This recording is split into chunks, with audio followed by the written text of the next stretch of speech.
she slammed the mirror to the floor.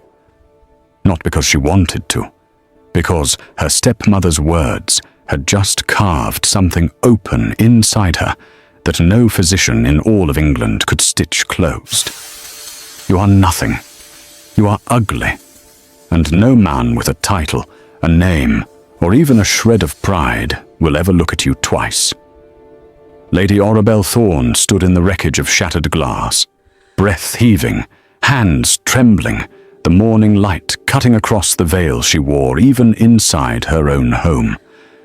Her own home. Except it had never truly been hers, not since the day Countess Drusilla married her father and smiled at her like a woman who had already won.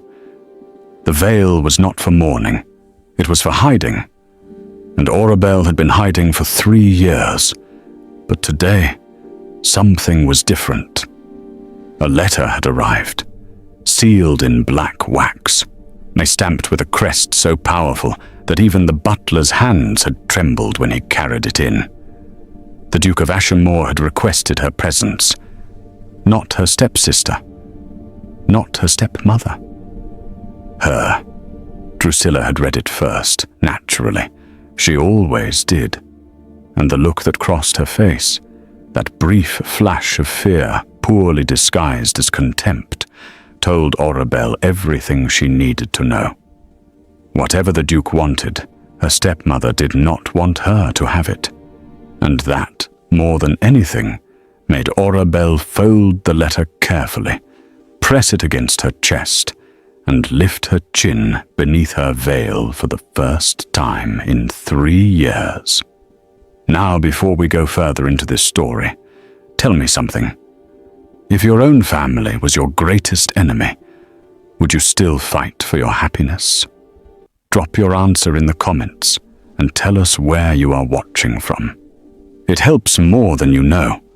And if this story is already pulling at your heart, please hit the subscribe button right now. We are just getting started. Orabelle did not sleep the night before she was summoned to Ashenmore House. She sat at the edge of her narrow bed, the Duke's letter open across her knees, reading it for the 11th time by candlelight. The words had not changed. They never would. But something about seeing them again, feeling the weight of that thick parchment between her fingers, made her heart do something it had not done in a very long time. It hoped. She pressed her hand flat against her chest as if she could physically stop it. Hope was dangerous. Hope was the thing Countess Drusilla had spent 3 years systematically destroying inside her, one cruel word at a time, one locked door at a time, one veil at a time. The veil had started as a punishment. 3 years ago, 2 weeks after her father's funeral, Drusilla had called Orabelle into the sitting room, where the curtains were always drawn, and the air smelled of cold roses and something bitter underneath. Orabelle had been 18 then, still soft with grief, still believing that the woman her father had loved deserved at least the benefit of her doubt. She remembered standing in that room while Drusilla walked circles around her, studying her the way a merchant studies a bolt of cloth before deciding it is not worth the price. "Your face," Drusilla had said finally, stopping directly in front of her, "is a problem." Orabelle had not understood at first. She had touched her cheek without thinking. "Not because it is ugly," Drusilla continued, and something about the way she said it made the word ugly feel like it was being nailed into the wall. "But because it is exactly the kind of face that makes men look twice, and men who look at you will not look at my Fuette." Fuette was Drusilla's daughter from her first marriage. 19 years old, pale and pretty in a delicate way, and utterly convinced that every room she entered had been waiting for her arrival. "You will wear a veil," Drusilla said. "In public, in private, at every gathering, at every meal where guests are present. You will say your face was damaged in a riding accident. You will say nothing else. I will not, Orabelle had replied. Those 3 words cost her more than she expected. Drusilla had smiled, not with warmth, with patience, the patience of a woman who had already thought several steps ahead. Your father left his estate in my hands until you marry, she said. Every coin, every deed, every servant's wage. If you refuse me, I will dismiss your father's housekeeper, Mrs. Potton, who has served this family for 30 years. I will sell your mother's writing desk. I will send your father's old horse, Bramble, to the knacker before the week is out. Orabelle had gone very still. Or, Drusilla said, tilting her head gently, you wear the veil, and everything stays exactly as it is. So Orabelle had worn the veil. She told herself it was temporary. She told herself she was being practical. She told herself that a woman without legal access to her own inheritance had very few weapons available, and patience was the sharpest one. But 3 years had passed, and she was still wearing it. And somewhere along the way, the veil had stopped feeling like a punishment and started feeling like a second skin. Or she had almost forgotten what it felt like to let people see her face without a layer of fine cloth between them. Almost. She folded the Duke's letter carefully now, tucking it inside the small wooden box where she kept the only things Drusilla had never found. Her mother's locket, a pressed violet from her father's garden. And now this. A letter from the Duke of Ashenmoor, written in a firm and unhurried hand, requesting that Miss Orabelle Thorne attend him at Ashenmore House on the morning of the 14th at 10 o'clock, regarding a matter of considerable importance to them both. Regarding a matter of considerable importance to them both. She had read that line more than any other.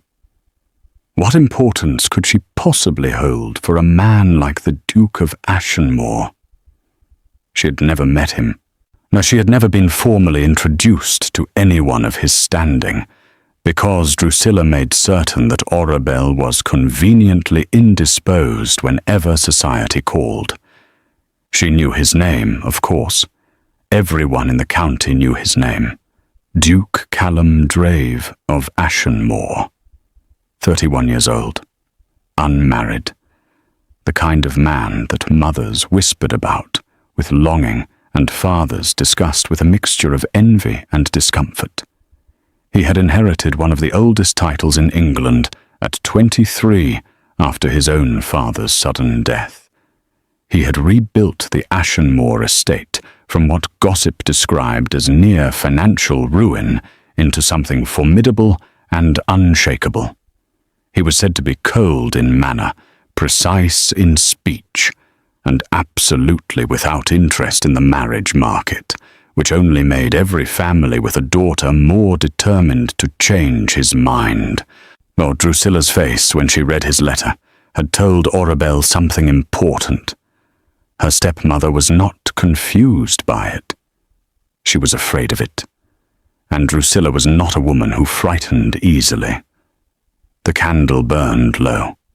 Orabelle finally lay down on top of her covers, still dressed, the wooden box held against her ribs, and waited for morning. She did not sleep at all. By 8:30 the next morning, the house was already in a particular kind of chaos that Drusilla orchestrated rather than suffered. Orabelle could hear it from her room. Florette's voice, high and petulant, demanded that her hair be redone because the first arrangement made her look like a country person's wife. The lady's maid, Tess, apologizes in rapid, breathless bursts. The older housemaid, Dottie, shuffled past Orabelle's door with a stack of pressed linens, pausing just long enough to whisper through the keyhole that the Countess had ordered the carriage brought round for all three of them. All three of them. Orabelle opened her door. "Dotty." The old woman turned, her kind eyes full of something between warning and sympathy. "She means to bring you along, Miss Orabelle. Says it would look strange otherwise, you being absent when the letter was addressed to you directly. She means to control what I say when I get there." Dotty glanced down the hall and said nothing, which was the answer enough. Orabelle dressed herself, as she always did, because Drusilla had reallocated her personal maid to Fuette 18 months ago. She chose her neatest gown and pinned her dark hair firmly at the back of her neck. She placed the veil over her face and settled it carefully, and then she looked at herself in the small mirror above her washstand. The woman looking back at her was obscured, softened, made into something less specific, less present, less real. That was the point. She picked up the Duke's letter, tucked it into her coat, and walked out of her room to meet whatever was coming. Ashenmore House was nothing like Orabelle had expected. She had imagined something cold, the way people described the Duke himself, stone walls and iron gates, and a stillness that felt like it was warning visitors away. But the house that appeared at the end of the long gravel drive was wide and warm-windowed, the old stone softened by climbing greenery, the entrance flanked by two enormous oak trees whose roots had been there longer than any living memory. It was the kind of house that had endured, quietly, firmly, without apology. Drusilla sat across from Orabelle in the carriage, wearing the expression of a general reviewing a battlefield. Fuette sat beside her mother, fidgeting with her gloves, cheeks flushed with excitement that she was trying very hard to disguise as boredom. "You will speak only when spoken to directly," Drusilla said, her eyes fixed on Orabelle. "You will not mention the letter. You will not contradict anything I say. And you will smile if the veil permits anyone to notice." "The letter was addressed to me," Orabelle said. "The letter," Drusilla replied smoothly, "was clearly a matter of administrative confusion. A man like the Duke of Ashenmoor has no conceivable business with you. It was meant for Fuette. Anyone with sense would understand that." Fuette glanced sideways at Orabelle and then quickly away. There were moments, rare and brief, when Orabelle thought she saw something uncomfortable flicker across her stepsister's face. Not guilt exactly. Something younger than guilt. Something that had not yet decided what it wanted to be. The carriage stopped. A footman in Ashenmore livery opened the door with practiced efficiency. Drusilla descended first, adjusting her posture as she went, assembling herself into the woman she performed for public consumption. Fuette followed, bright-eyed, chin lifted, already scanning the entrance for someone worth impressing. Orabelle stepped down last and stood on the gravel drive with the morning wind pressing lightly against her veil.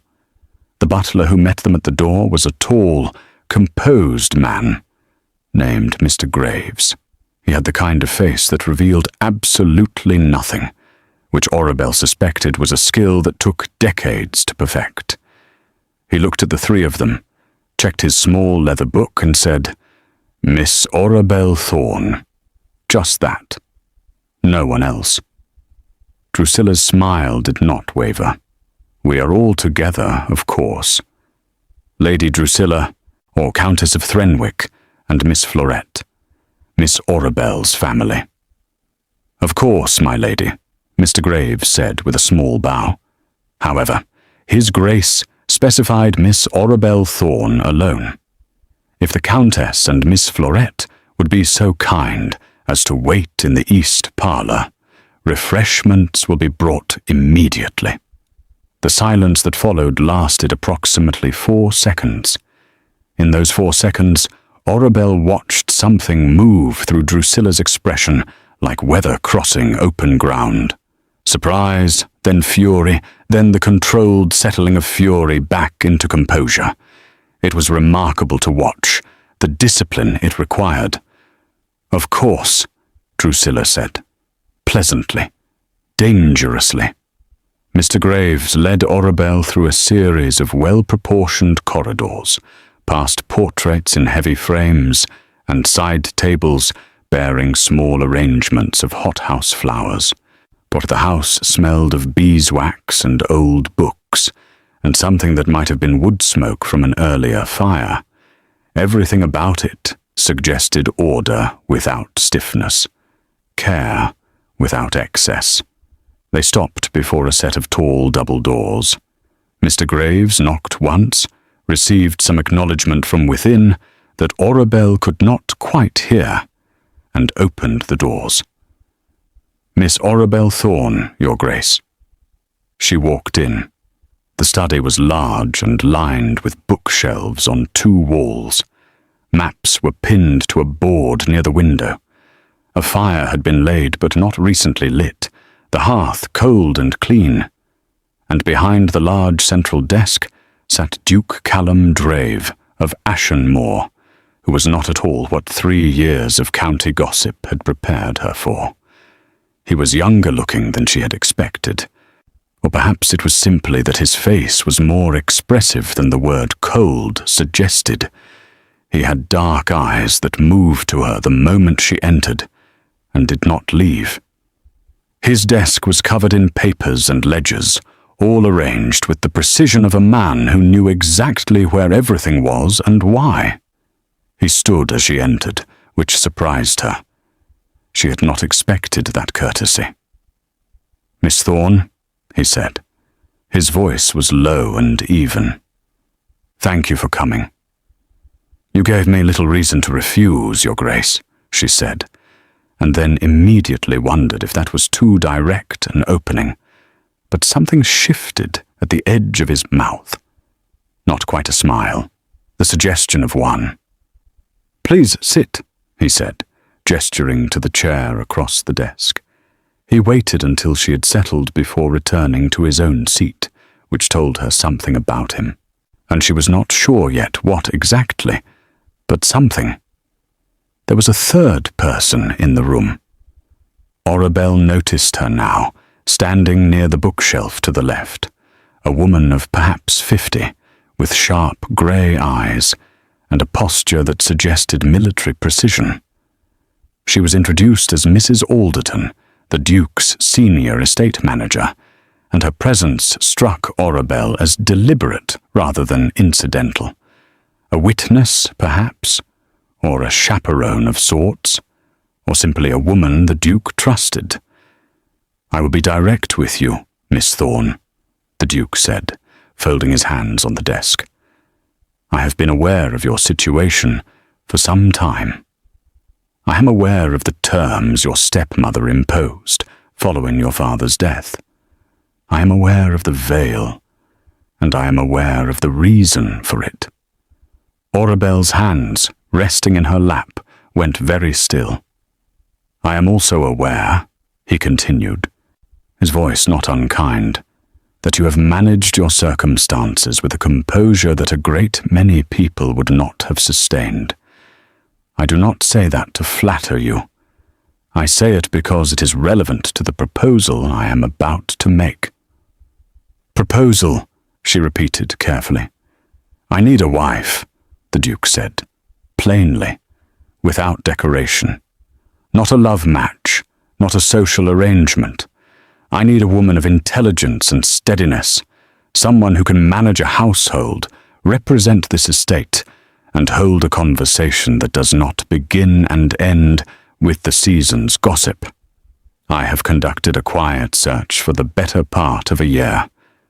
Your name was brought to my attention by your father's former solicitor.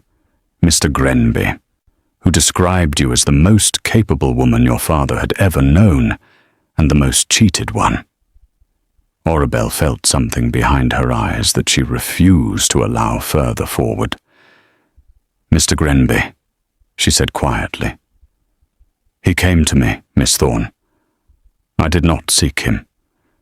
He felt you had been wronged, and that someone with the means to correct it ought to know. The Duke looked at her steadily. I am offering you a contract of marriage. You would have full legal standing as my Duchess.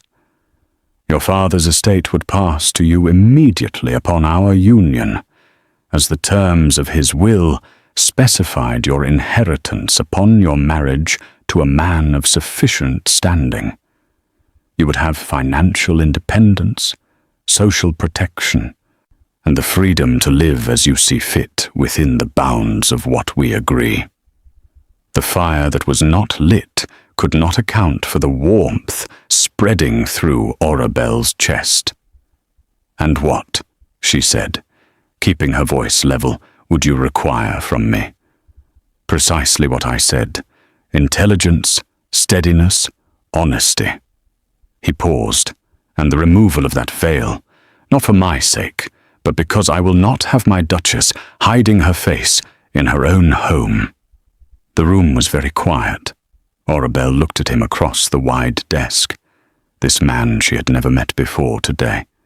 This stranger who had known more about her life than most people she had spoken to in 3 years.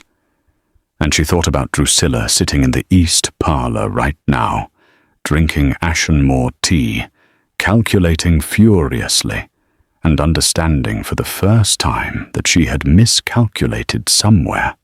"Oh, I have one condition," Orabelle said. The Duke raised an eyebrow slightly. Mrs. Alderton, near the bookshelf, did not move. "Mrs. Potton," Orabelle said. "My father's housekeeper. She is still in the Threnwick household. She stays employed and is treated well, or I walk out of this room and we never speak of this again." The Duke was quiet for exactly 3 seconds. Then he said, "Done." Orabelle Thorne straightened in her chair, reached up to the edge of her veil, and for the first time in 3 years, lifted it from her face. She did not look away from him when she did it. He did not look away from her either. The carriage ride back to Threnwick House was the longest Orabelle had ever endured. Drusilla said nothing for the first 10 minutes. That was the most frightening part. Drusilla silent was far more dangerous than Drusilla speaking. She sat with her hands folded in her lap, her eyes fixed on the passing countryside, her jaw set in a way that made the muscles in her neck look like rope pulled too tight. Fuette kept glancing between her mother and Orabelle with the nervous energy of someone sitting between two people who might strike lightning at any moment. Orabelle sat with her hand steady in her lap and her veil back in place and said nothing at all. She had replaced the veil before leaving the Duke's study, not because she was ashamed, not because she had surrendered anything, but because she understood strategy now in a way that 3 years under Drusilla's roof had quietly, painfully taught her. The Duke knew her face. That was what mattered.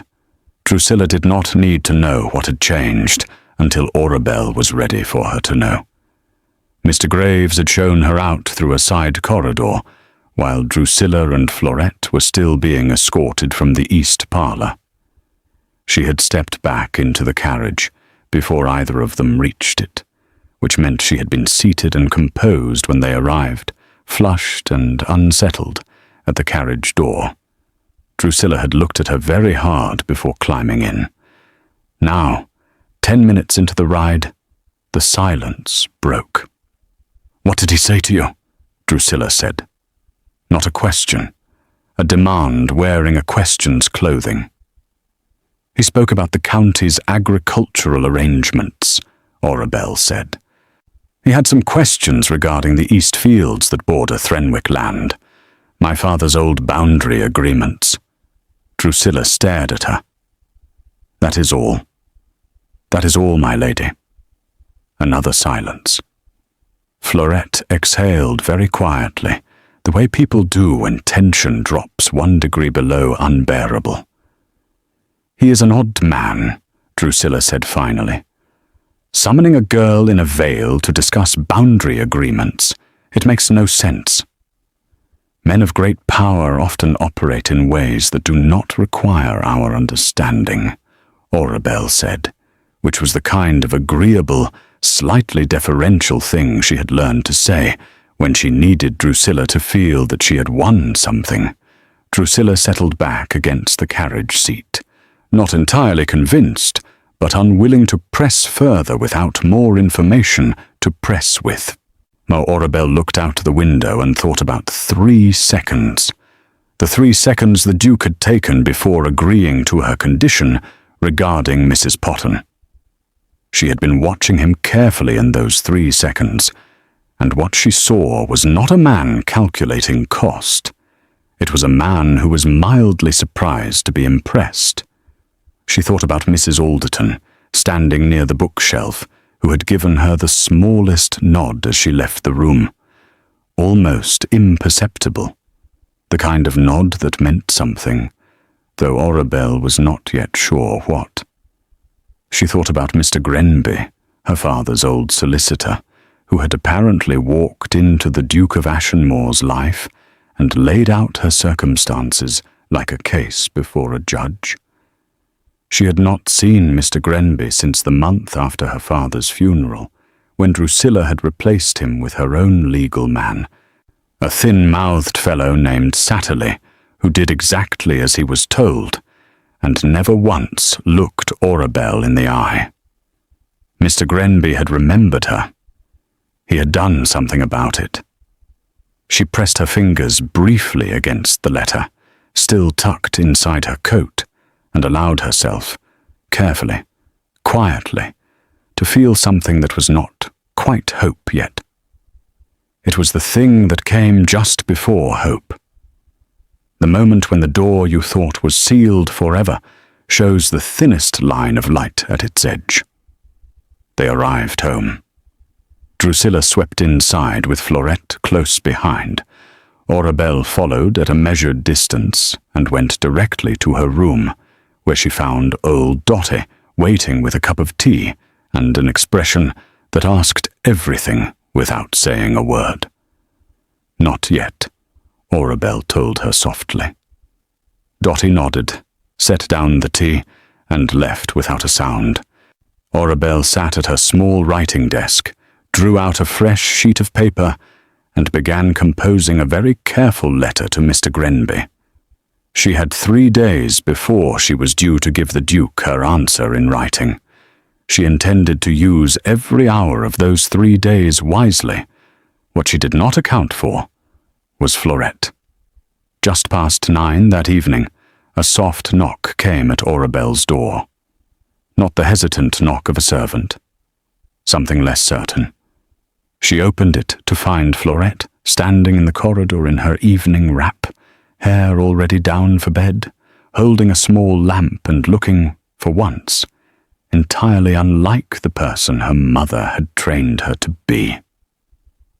"May I come in?" Fuette said. Also not quite a question. Orabelle stepped back and let her enter. Fuette sat on the edge of the chair near the window, set her lamp on the sill, and looked at her hands for a long moment. "He asked for you specifically," she said. "Not me. He didn't even know my name." "No," Orabelle agreed. "Mother told me this morning that the Duke was likely interested in making an introduction. She spent an hour telling me how to hold a teacup in a way that looks effortless." A short, strange sound escaped Fuette that might have been a laugh or something adjacent to it. "I practiced holding a teacup for an hour." Orabelle said nothing. She had learned that silence, used correctly, invited people to say the things they actually came to say. Fuette looked up. Her eyes were their mother's shape, but held something her mother's eyes had long since lost. "Is he going to offer for you?" The question landed cleanly in the quiet room. "Would that trouble you?" Orabelle asked. De Fuette was quiet for a moment that felt genuinely difficult for her. "Mother will be furious," she said finally. "Not because she wanted me to marry him specifically, because she wanted to be the one to arrange it. Because if you marry well without her help, then everything she tells everyone about why you wear the veil, about why you never attend gatherings, all of it unravels." She paused. "And because your father's estate goes with you when you go." There it was. "Go to bed, Fuette," Orabelle said, not unkindly. Fuette stood, picked up her lamp, and moved to the door. She stopped with her hand on the frame. "For what it is worth," she said, not turning around, "I never thought you were ugly. I just never said so." She left. Orabelle stood in her room for a long time after that, looking at the closed door, or thinking about the cost of never saying things and how quietly that cost accumulated over years. Then she sat back down and finished her letter to Mr. Grenby. The response from Mr. Grenby arrived in less than 2 days. Orabelle had sent her letter through Dottie, who had a nephew who worked at the village post and owed her more favours than either of them bothered to count. Drusilla monitored the household correspondence as a matter of habit, but she had never thought to monitor Dottie, which was one of several things Drusilla had underestimated over the years. Mr. Grenby's reply was brief, precise, and written in the tidy hand of a man who had spent 40 years choosing his words with the care of someone who understood their legal weight. He confirmed that he had indeed approached the Duke of Ashenmoor on Orabelle's behalf. He confirmed that the terms of her father's will were exactly as the Duke had described. He added one piece of information the Duke had not mentioned. While the window for claiming her inheritance was not indefinite, if Orabelle did not marry before her 22nd birthday, the estate would pass entirely and irrevocably into Drusilla's control. That was the clause her stepmother's legal man, Satterley, had buried in the renegotiated documents 2 years ago, which Mr. Grenby had only recently uncovered when a former colleague brought it to his attention. Orabelle's 22nd birthday was 11 weeks away. She read that line 3 times. Then she set the letter down on her writing desk, pressed both palms flat against the wood, and took a slow and deliberate breath. 11 weeks. She thought about Drusilla, somewhere downstairs right now, entirely unaware that her carefully constructed timeline had just been seen and named. There was something almost clarifying about it, that the threat was no longer shapeless. It had a number attached to it. 11 weeks. That was something she could work with. She wrote her reply to the Duke that same afternoon. Brief, clear, and without ornamentation. She accepted. Dottie carried it out again through the same quiet channel. By evening, a note arrived from Ashenmore House, again addressed to Orabelle alone, confirming receipt and stating that the Duke's own solicitor, a man named Mr. Farwell, would call at Threnwick House the following morning to begin the formal arrangements, and that the Duke would be present in person. In person. Orabelle sat with that for a moment. Then she began to think very carefully about what Drusilla would do when a duke and his solicitor appeared at her door the next morning, without warning. Or she decided to give her stepmother no warning whatsoever. Morning arrived with the particular crispness of a late autumn day the kind that made everything feel sharp-edged and serious. Orabelle was dressed and downstairs before anyone else in the household was properly awake.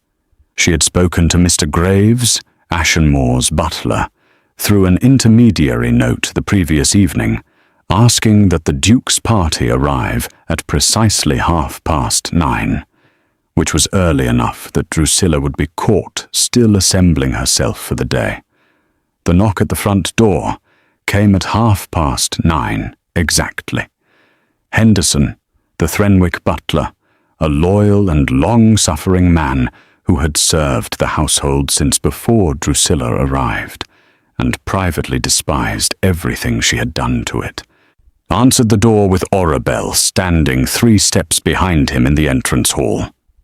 Duke Callum Drave of Ashenmore stood on the front step. He was taller than she had fully registered in his study, or perhaps it was simply that a man like him filled outdoor space differently than indoor. He was dressed plainly for a duke, well cut and precise, but without the decorative excess that some men of his rank seemed to require. Beside him stood Mr. Farwell, a compact and serious-faced man carrying a leather case. Behind them both stood another figure, a broad-shouldered man of about 40, with watchful eyes, and a posture that suggested he handled whatever needed handling. The Duke's personal secretary, she would later learn. His name was Mr. Croft. The Duke looked at Orabelle, then at the veil. Something crossed his face, not judgment, or something more like a question he had decided not to ask yet. "Miss Thorne," he said. "Your Grace," she replied. "Please come in. Shall I have tea brought to the drawing room?" "That would be fine," he said, and walked in as if the house had been expecting him for years. Henderson, bless the man, did not so much as blink. They were barely settled in the drawing room when the sound of rapid footsteps on the staircase announced Drusilla's arrival. She appeared in the doorway, wearing an expression of controlled shock that had taken approximately 90 seconds to compose itself into something resembling welcome. She had clearly dressed in a hurry. Her hair was not quite what it would have been given another 20 minutes. "Your Grace," she said, now moving into the room with the practiced grace of a woman who had spent her life performing in front of audiences. "What an unexpected and wonderful honor. I wish we had known you were coming. We would have prepared something far more suitable." "The visit is suitable as it is," the Duke said pleasantly. He did not stand when she entered. That was not an accident. Drusilla's eyes moved rapidly around the room, cataloguing everything. The solicitor, the leather case, Orabelle sitting quietly in the chair closest to the Duke, the absence of any confusion or surprise on Orabelle's face. She was understanding, in real time, that she had been outmaneuvered. Orabelle could see the moment it landed. "I have come to formally notify the household," the Duke said, settling back slightly in his chair with the ease of a man entirely comfortable occupying any room he entered, "that I am seeking Miss Orabelle Thorne's hand in marriage. Mr. Farwell has the relevant documentation. We would like to proceed with the arrangements efficiently, given the timeline involved." The silence in the drawing room was extraordinary. Fuette appeared in the doorway behind her mother, still pulling on her gloves, and stopped dead. Drusilla turned to look at Orabelle with an expression that was trying very hard to be gracious and was not fully succeeding. "Orabelle, dear," she said, with a softness in her voice that was entirely constructed, "this is all rather sudden. Surely you and I should discuss this privately before any formal proceedings." "There is nothing to discuss," Orabelle said, quietly, firmly. "What, I have accepted His Grace's proposal. Mr. Farwell has my signed agreement." Drusilla looked at Mr. Farwell and the leather case with something approaching hatred. "My lady," Mr. Farwell said, opening the case with efficient movements. "Per the terms of the late Earl of Threnwick's original will, Miss Orabelle Thorne's inheritance transfers to her upon marriage to a gentleman of standing. His Grace the Duke of Ashenmoor clearly meets that qualification. We will also be addressing the amendment to the estate documentation that was filed approximately 2 years ago, which Mr. Grenby has flagged as procedurally irregular." The word irregular landed in the room like a stone into still water. Drusilla went very still. "Procedurally irregular," she repeated. "Yes, my lady. His Grace has engaged in a legal review. It should be resolved well before the wedding." Orabelle watched her stepmother in that moment and felt something she had not expected. Not triumph exactly. Something quieter. The particular feeling of a long-held breath finally, carefully, released. Drusilla turned to her one more time, and in that turning, something in her face shifted. The performance faltered, just for a second, just long enough for Orabelle to see underneath it, not the calculating woman who had built a cage around her for 3 years, but something older than that, something cornered, something that had perhaps always been afraid of exactly this. Then it was gone. The composure returned.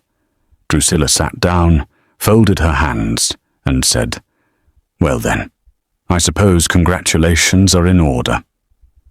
Nobody in the room believed her, but nobody needed to. Across the low table, the Duke looked at Orabelle with those steady, dark eyes and said nothing. He did not need to say anything. There was a conversation happening in the silence between them that had nothing to do with inheritance documents or procedural irregularities.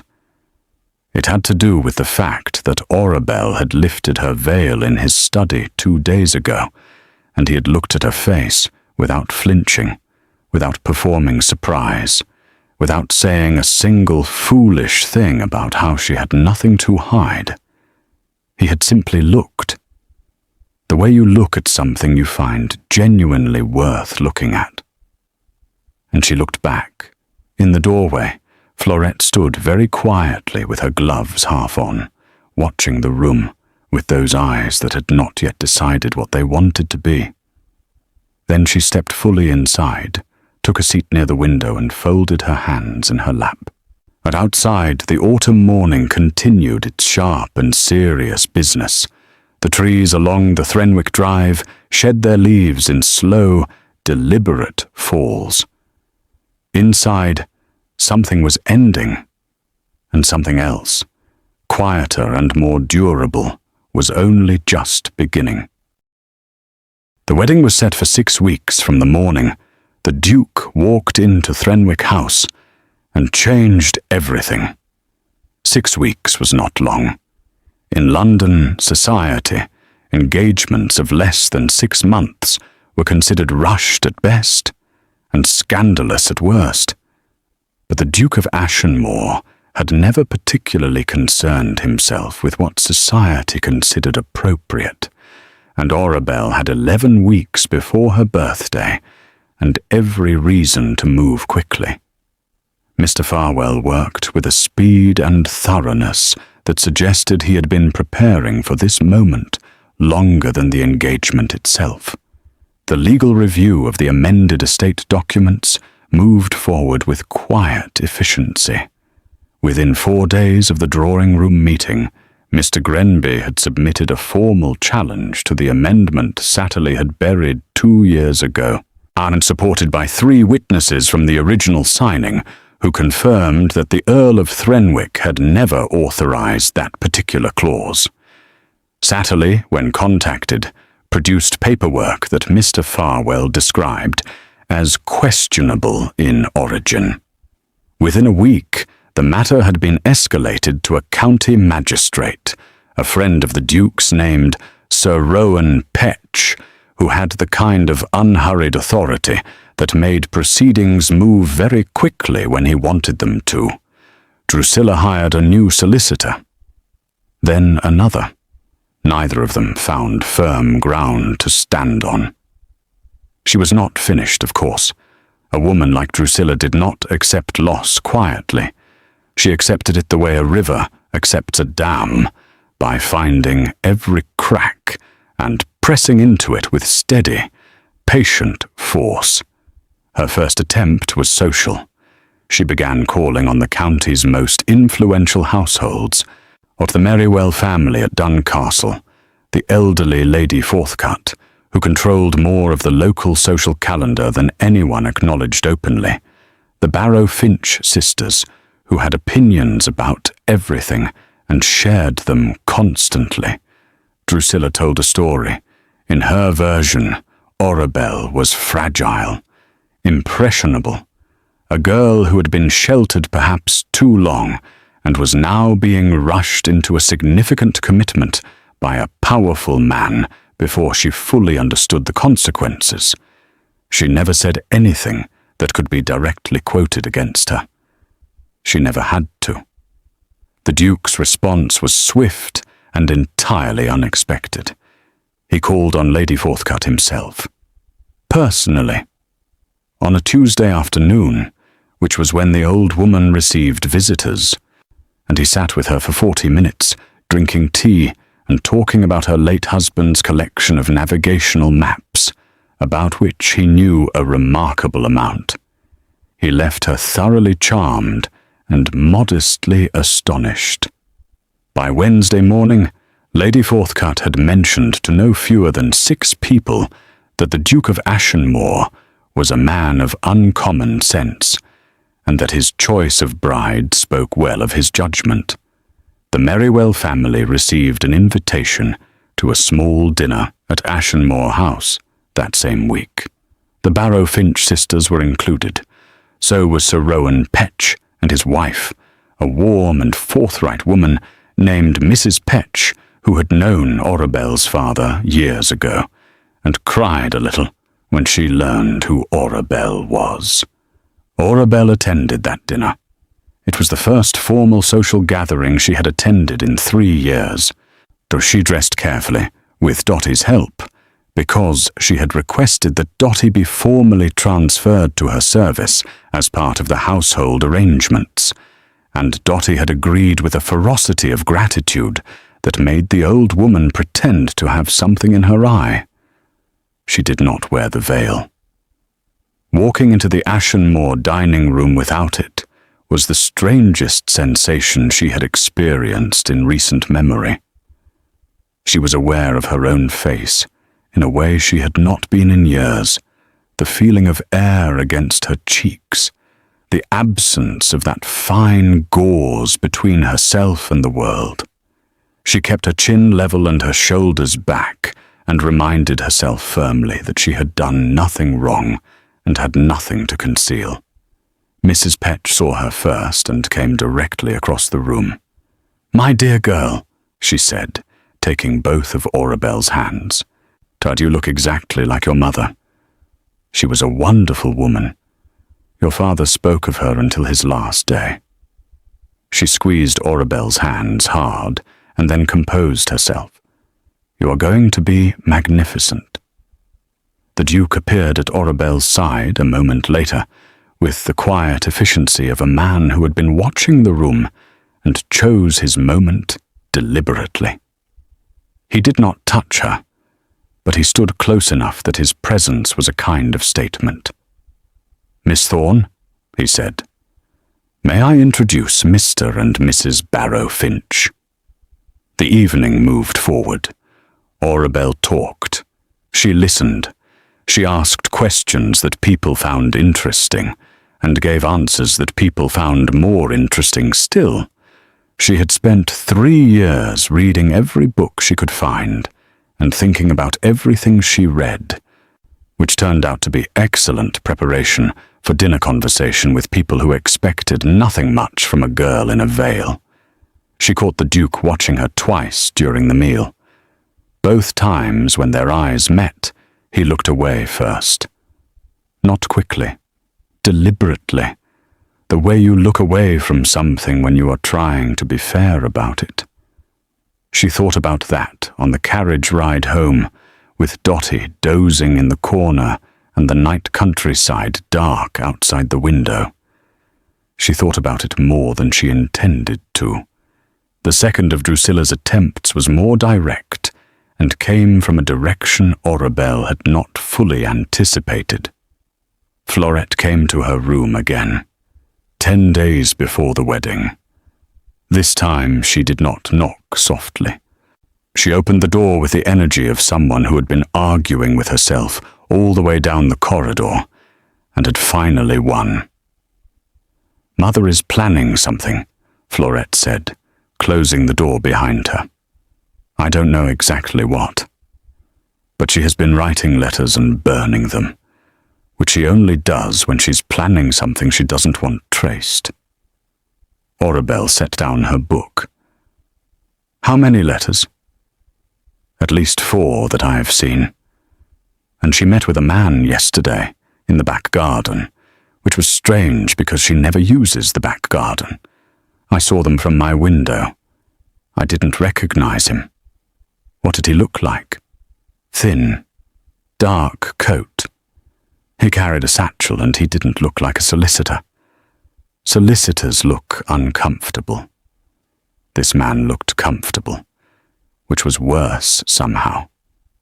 Orabelle thought for a moment. "Did you tell her you saw?" "No." Fuette sat down on the edge of the chair in the same spot she had occupied the first night she came. "Orabelle." She stopped, tried again. "I know I haven't been what I should have been to you. I know I let her do things I should have spoken against. I was afraid of her, and I told myself that was reason enough." She looked up. "It wasn't?" The room was quiet. "No," Orabelle said gently. "It wasn't." "I'm telling you now," Fuette said. "That's what I can do now. I'm telling you now." Orabelle looked at her stepsister for a long moment. Fuette was not her enemy. She had never been her enemy. She had simply been a younger, less armored person, living in the same difficult house, making the smaller and more frightened choices. That was not the same thing as malice. "Thank you," Orabelle said. Truly." She sent word to Mr. Croft at Ashenmore House that evening, the Duke's broad-shouldered and watchful secretary, who she was beginning to understand was the man who handled precisely this kind of thing. She described the stranger in the back garden. She described the burned letters. Mr. Croft, it turned out, already knew about the man. His name was Tilby. He was a former clerk with a flexible relationship with the truth and a history of producing documents at convenient moments for people who could afford to commission them. He had worked with Satterley twice before on unrelated matters, both of which had involved paperwork that was later quietly disputed.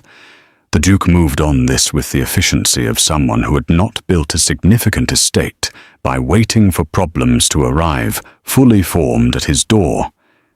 Tilby was located, and interviewed at length by Sir Rowan Petch's office, and quietly encouraged to remove himself from the county before the week was out. He went without significant protest, which suggested the encouragement had been persuasive. Whatever Drusilla had planned, it dissolved before it took shape. She appeared at breakfast the following morning, looking like a woman who had slept poorly and thought heavily, and arrived at some internal reckoning that she was keeping entirely to herself. She said nothing unusual. She ate her toast. She poured her tea. Orabelle watched her and felt again that complicated quiet feeling. Not forgiveness exactly. something that was thinking about the direction of forgiveness without having arrived there yet. 5 days before the wedding, Mrs. Potton arrived at Ashenmore House. She had been brought from Threnwick as part of the agreed terms, as the Duke had promised, and she was given a senior position in the Ashenmore household that suited her experience and her dignity.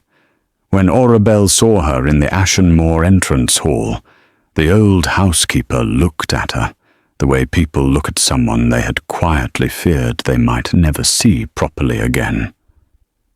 "Miss Orabelle," Mrs. Potton said, and her voice broke just slightly on the second word. "Mrs. Potton," Orabelle said, and hugged her, which was not particularly formal, but was entirely necessary.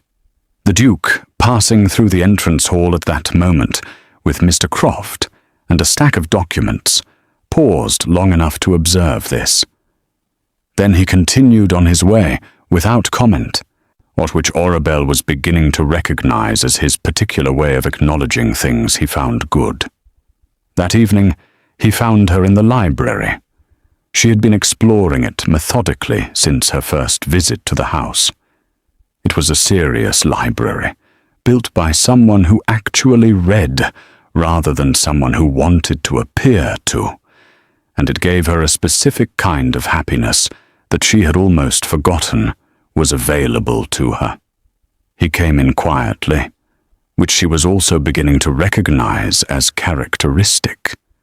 He moved through spaces without announcing himself, not because he was secretive, but because he was comfortable. "You found the geography section," he said, looking at the book open in her hands. "It's extraordinary," she said. "Your father's?" "My grandfather's, mostly." My father added the botanical volumes. He sat in the chair across from hers, which was the same configuration as in his study, and she wondered if that was deliberate. My father was not well suited to running an estate. He was better suited to looking at pictures of plants in faraway places. "That sounds peaceful," she said. "It sounds expensive," he replied, and there was something dry and fond in it at the same time. They sat in a silence that was not uncomfortable. The fire was lit this time, the hearth warm and generous. "You did not have to manage Tilby yourself," she said after a while. "You could have told me and let me handle it." "You were managing Drusilla," he said. "I managed Tilby. It seemed efficient." "You mean you didn't want me to worry?" A brief pause. "I mean, it seemed efficient." She looked at him over her book. He looked back with those steady, dark eyes. "Callum," she said, testing the use of his name for the first time, which was bold, and she knew it. Something in his expression shifted. It was small, and she might have missed it in worse lighting. "Orabelle," he said back, and the way he said it made her name feel like something he had been thinking about for longer than the conversation. She looked back at her book. He stayed in his chair. The fire moved warmly through the room. She did not read a single word of the page in front of her for the next 20 minutes, and strongly suspected that he knew it. The morning of the wedding arrived cold and brilliant. The sky above Ashenmore a hard and perfect white that made everything beneath it look deliberate and significant. Orabelle sat at the dressing table in the guest chamber that had been prepared for her at the house, Dottie moving behind her with careful hands, pinning and arranging with the focused tenderness of a woman who had waited a long time for a morning like this one. The gown was simple. That had been Orabelle's choice. She had refused the elaborate confections that the county's most recommended modiste had initially presented, with their layers and their excessive construction, and had instead described exactly what she wanted. Something clean, something that moved well, something that felt like herself. the modiste, a forthright woman named Madame Lecroix, who had strong opinions about fashion and stronger opinions about women who knew their own minds, had looked at her for a long moment, and then said, finally, a woman who knows what she wants to wear. And she had produced something that was exactly right. Dotty fastened the last pin and stood back. Orabelle looked at herself in the mirror. She had not worn a veil since the dinner at Ashenmore House 3 weeks ago. The absence of it had felt strange for the first few days, and then simply felt like reality restoring itself, like a window that had been papered over and was finally clear again. The woman in the mirror looked back at her directly. Dark hair pinned with small white flowers that Dotty had cut fresh from the Ashenmore greenhouse that morning, and dark eyes that had seen considerable difficulty and had not gone dull from it. A face that had spent 3 years behind cloth and had emerged from it unchanged, because the things that had been worth seeing had always been there, patient and intact. Your mother would weep, Dotty said softly. With happiness, mind you. Only with happiness. Orabelle reached back and pressed the old woman's hand briefly. Then she stood. There was a knock at the chamber door. Unexpected. She opened it to find Fuette standing in the corridor, dressed for the ceremony, hands clasped in front of her. Mother isn't coming, Fuette said. She decided this morning that she had a headache. I know, Orabelle said. Fuette blinked. You know? Henderson told Dotty an hour ago. I suspected she would find a reason, and it is easier for her not to watch.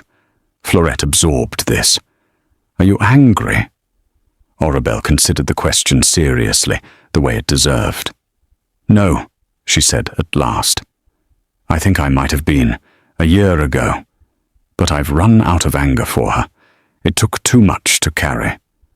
Fuette was quiet for a moment. Then she said, I brought you something. She held out a small object, a hair comb, old ivory, with a pattern of tiny flowers worked into the edge. It was my grandmother's, my real grandmother, my father's mother, not hers.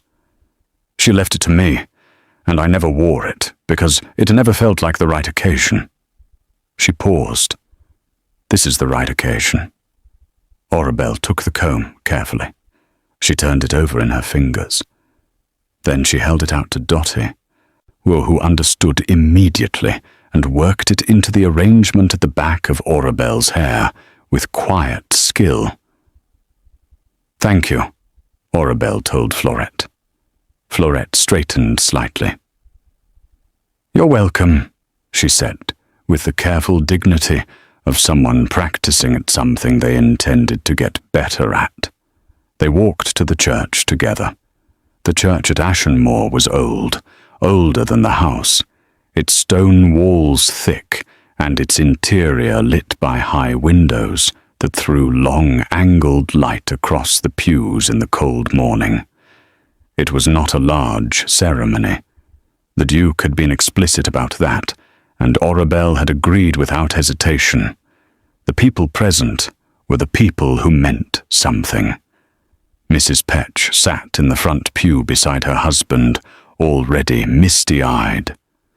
Mr. Grenby had come, grey-haired and upright, or sitting with the quiet satisfaction of a man who had done the right thing and lived to see it land properly. Mrs. Alderton, the Duke's estate manager, occupied a pew near the middle with the posture of someone attending a proceeding she had expected to arrive at eventually. Mr. Croft stood near the back, watchful as always.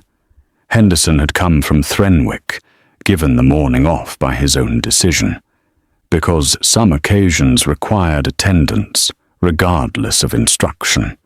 Madame Lecroix had not been invited, but had appeared anyway, and nobody had asked her to leave. The Barrow Finch sisters occupied a pew together and were already whispering to each other, which was simply what they did in every location. And there, in a pew by herself near the left window, sat Lady Forthcut, who had apparently decided that this was an occasion worth leaving her house for, which she rarely did for anything. She caught Orabelle's eye as she walked in, and gave a small nod that managed to convey both approval and a certain satisfaction at her own judgment. The Duke stood at the front of the church. Orabelle saw him the moment she entered, and she did not look away. He was dressed without excess, precise, and dark, entirely himself. He was watching the door with the focused attention of a man who had learned that the things worth waiting for were worth watching for carefully. When he saw her, something in his face did the small, controlled shift she had been learning to read. It was not an expression that performed itself for the room. It was an expression that happened because it could not help it. She walked toward him. There was no one to give her away. Her father was gone. She had considered asking Mr. Grenby and had ultimately decided against it. She did not need to be given. She was arriving of her own volition, under her own power, in her own name. That was the point of everything that had led here. She reached him. He looked at her face with the same directness he had on the first day she lifted the veil, and she thought, not for the first time, that it was a particular and underrated quality in a person to look at someone and simply see them, not what they represented, not what they could provide, not the shape of a category or the answer to a question, just them. "You came," he said quietly, while the vicar arranged his papers. "I said I would," she replied. "You did," he agreed. And there it was again, with that not-quite smile that was more honest than most people's full ones. The ceremony was not long. The vicar, a gentleman named Mr. Osby, who had christened the Duke as an infant and seemed quietly moved to be marrying him, spoke the words with warmth and no unnecessary elaboration. The responses were clear. The ring was plain and well made. When it was done, the small congregation released a collective breath that sounded very much like relief, which Orabelle found rather touching. Outside the church, in the cold, brilliant morning, people gathered on the stone path with the cheerful disorganization of a small group who were genuinely pleased. Mrs. Petch embraced Orabelle immediately and thoroughly. Mr. Grenby shook her hand with both of his and said simply, "Well done, my dear. Well done." Madame Lacroix examined the gown with professional satisfaction and said it had survived the ceremony beautifully, which was her version of congratulations. The Barrowfinch sisters descended on the Duke with questions that he fielded with patient brevity. Fuette stood at the edge of the gathering, slightly apart, watching everything with those undecided eyes. Orabelle crossed to her. "Come and have some tea," she said. "You are not on the edge of this. You are in it." Fuette looked at her with something that was still learning to be grateful. She came. The wedding breakfast at Ashenmore House was warm and generous and loud in the good way that small gatherings become when people genuinely like each other. Mrs. Potton had overseen the arrangements with the authority of a woman back in her proper element, and the table was abundant. Mr. Croft made a toast that was brief and unexpectedly touching. Lady Forthcut drank 2 glasses of wine and told a story about meeting the Duke's grandfather that made everyone laugh. Through all of it, Orabelle sat beside her husband, which was a word she was quietly practicing in her mind, and observed the room with the particular attention of someone to whom rooms full of people had been forbidden for a long time. She noticed that the Duke watched her observe, and she noticed that he seemed to find it interesting rather than odd. At a quieter moment, when the table had dissolved into smaller conversations, and the afternoon light was beginning to angle through the dining room windows, he leaned slightly toward her and said, "But what are you thinking?" That I had forgotten what it felt like to be in a room where I was allowed to simply exist, she said. She had not planned to say something so direct and did not regret it. He was quiet for a moment. "You will always be allowed to simply exist here," he said. And the simplicity of it was precisely what made it land so completely. She looked at him. He met her eyes without the looking away of before, and she understood that the looking away had been a kind of fairness he was practicing, a deliberate restraint to give her room to arrive at things in her own time. She reached across and put her hand over his on the table. It was a small gesture, not dramatic, not performed for the room, though one or two people at the table did notice it, and Mrs. Petch made a sound into her teacup that she converted into a cough. His hand turned under hers and held it. Later, when the guests had gone, and the house had settled into its evening quiet, they walked together through the long corridor that ran along the back of the house, past the dark windows, where the grounds were becoming indistinct in the early night. "Drusilla will contest the legal review," Orabelle said, not anxiously, as a statement of fact. "She will try," the Duke agreed. "She will not succeed. Mr. Farwell has been thorough, and Mr. Grenby is formidable when he has something worth fighting for." "And Fuette?" He considered. "She made a choice today. Coming. Bringing you the comb. Those were choices. People who begin making better choices tend to continue, given the right circumstances. You think circumstances can change people? I think people change themselves," he said. "Circumstances simply make it easier or harder." They walked a little further in the comfortable quiet. "I did not expect any of this," Orabelle said. 3 weeks ago I was reading your letter by candlelight and telling myself that hope was dangerous." "Is it still?" She thought about it honestly. "I think the danger was in hoping without any possibility. This is different. This has ground under it." He stopped walking. She stopped beside him. The window beside them showed the dark lawn and the far tree line, and the first few stars beginning to appear in the cleared sky. "It has more than ground," he said, and turned to look at her, in the way he had been doing since the first day, directly, without decoration, seeing exactly what was there. "It has an intention behind it, at least on my part." The corridor was very quiet. "And on mine," she said. She had spent 3 years in a veil. 3 years made small, made absent, made into a problem her stepmother had solved by erasing her from every room she should have occupied.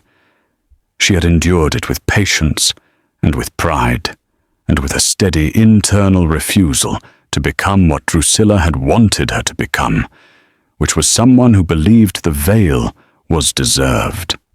She had never believed that. And standing here now, in this wide and warm and enduring house, beside a man who had looked at her face and held her hand and meant every plainly spoken word he had ever said to her, she felt the last of the 3 years settle and release, not disappear. It had happened, and it had shaped her, and she would carry the mark of it always. But it no longer had weight. It no longer pressed. She was Orabelle Thorn. Now Orabelle Drave, a Duchess of Ashenmore. She was her father's daughter and her mother's child and her own person, fully and without apology. The Duke of Ashenmoor looked at her in the quiet corridor and said nothing more, because nothing more was needed. She looked back at him with her face open and her eyes clear, and thought that this was what it felt like when the door that had shown you the thinnest line of light finally, properly, swung open. Not a dramatic flood of it. Not a blinding, sudden blaze. Just light. Steady and honest and entirely real, filling every corner where the dark had been.